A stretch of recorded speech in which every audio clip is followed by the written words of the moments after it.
There was no way you could have told me that I was even going to be able to work with her. I felt like she was just so far this way that I wouldn't be able, she was going to be untouchable. I wasn't going to do it. But me being the person I am, I spoke into existence. And I was able to get booked to do her makeup. It all started back in September. Yeah, September, I got called to do her makeup for an appearance that she was doing out here in Houston. So I did that. Her makeup turned out flawless. Her makeup was on cue. The first time I met her, I didn't get a good impression. Language very aggressive, very straight to the point, blunt, you know, is what it is, you know. And nothing that she said or did was offensive. It's just her attitude. I was just like, ooh, all right. I just really wasn't used to that. So that was that. I kind of got like a bad vibe off of her impression that she made on me the first time. It was, for me, it wasn't what I was expecting. So this past weekend, she came out again, and I was told that she requested me.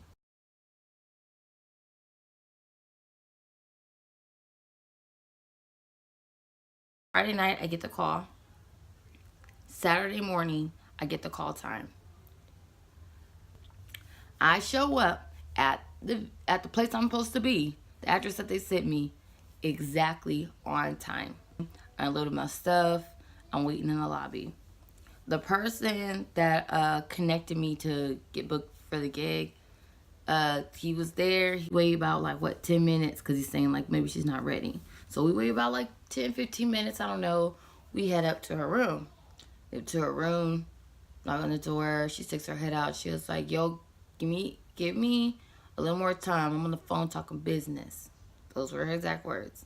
So we're like, oh, okay, bet, no problem. So we go back downstairs. So we go back downstairs, and then he tells me that he has to meet up with somebody else to like get them done. So I'm like, okay, cool. Like, I'll go and sit down at the bar. So I'm sitting down there, and I'm waiting.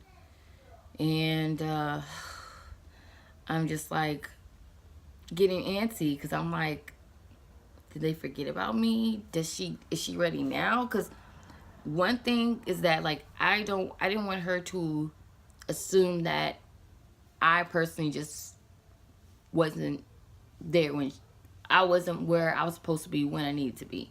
So I see him outside helping somebody move this stuff out their car. And the girl he was with, I knew her too. Well, I met her too. And so they're like, yeah, you know, like she's not ready yet, but meet us up at our room. Come wait up here. Don't be around the lobby, because I had all my equipment with me. So I'm literally at this point, my back is sore. I'm already starting to sweat. I haven't even started working, and I'm already like sweating. I go upstairs, meet them in their room, and wait, I'm missing something. Oh yeah. When he had left me and I was like debating if she was ready for me or not, I called the guy and I'm like, hey, do you think I should go upstairs? It's been like whatever time I've had, 10-15 minutes, 10, you know. And he was like, yeah, just go ahead and go up there. She's probably ready. And this is her room number. So I go up there alone, still toting my stuff. By this time, I got a trolley. All in this trolley with like my makeup, my lighting, and my chair and all that in there. So I go there. I go upstairs solo. I knock on the door. And then I hear her yell through the door. I don't know if she's talking to me or the person on the phone. I don't know, because she never directed the conversation. She was just like, yo, I need 10 minutes. I'm not ready yet. I need 10 minutes. And so I'm like, is she talking to me or not? I'm going to go ahead and go. Ugh. So I'm cringing. Already, because I'm just like, this is not going to be well. It's not going to be well. So I go up to the other people's room, and I wait there. It was time for me to go up. She called her one of the people on her team, and she was like, okay, send the hair and makeup. She's ready. So I go up there, the hairdresser girl, and then they're warning us she's not in a good mood. Just letting you know, she's just not in a good mood. So we're already being warned, prepared. So the hairdresser's just like, oh, is this gonna be really bad? And then me, not knowing how bad it is, I'm trying to be encouraging too. And I'm like, yeah, she might be in a bad mood, but she's not going to be like a mean person. You know what I mean? And she's like, oh, okay. So we get to the floor and she lets us in. And me, and me, the hairdresser, and the person that walked us up, we were all like, hey, how are you doing? Good afternoon, blah, blah, blah. Like we're just, trying to be nice and then come in with at least a good feeling like we're here for you. Let's get this thing started. Off the bat, she does the same thing that she did the first time I met her. She barely acknowledges us. She has this grumpy attitude, and she's complaining a lot. So, okay, but we go there, and she's like, we're trying to talk to her because, like, she's upset and we're nervous, because we don't want to make a situation worse. When we just want to be able to go in and do our job and to make her happy.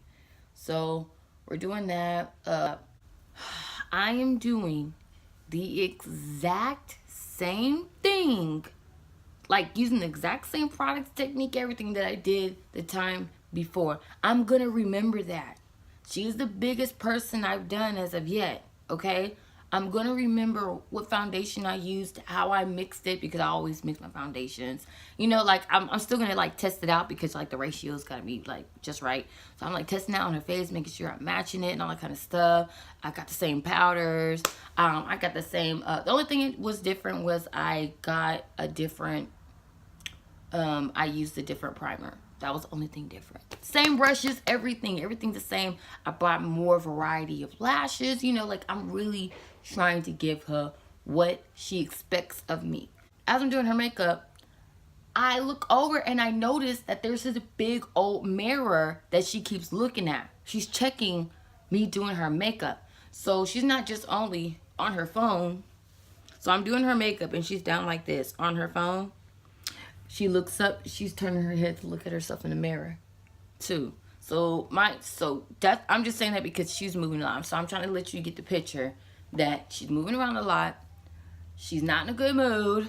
It's just like slowly adding up. The recipe's not good. And then on top of it, if you're a makeup artist, you know that is a big pet peeve of people looking at you work, looking at their face being done, because they're already hypercritical of themselves. We're our harshest critic. You're already being hypercritical of yourself. You're watching me work. You're not a makeup artist, so you don't know how this makeup is going to end. You're not accustomed to my process. It's going to look the same way you liked it last time, okay? So that's where we're at. So she's looking at it, and I'm like, this isn't going to go good, because she's going to see a half-done face and be mad and then tell me to adjust something that is not done, because makeup has to sit. It has to be blended. There's steps. You know what I'm saying? So, like, at one point, I have it, one side hadn't been swiped off yet. Like, the powder hadn't been swiped off yet. And she looks at herself in her phone. She's looking in the mirror. She puts the front. She's looking at stuff. She's like, yo, why is this shit so white? And I'm like, it's setting powder. I'm letting it bake, because she's going to be doing a concert, right? She's going to be sweating on her lights, right? I don't want the makeup to move. So I'm going to let it sit. I don't know what to tell you. Mind you, I'm thinking in my head, I'm going to keep doing the same stuff that I know I'm doing, because I know at the end it's going to turn out right. And if I do what you're telling me, you're going to walk out looking like a pumpkin. Or, no, this is what I tell her. I say, well, Cardi, what do you want me to do? Do you want me to fix it? You want to make it darker? You want to make it lighter? You want me to fix it? do you want me to go? So I say that, and that's when I get hit with, get the fuck out. Let's count what happened so far. Unacknowledged when you walk. Oh, waited for, I think it was like a total of like almost 40 minutes to an hour. Not acknowledged when you walk into the room. Work tore down and criticized and really disrespected, like to the fullest. Then called a bitch and then told to get the fuck out.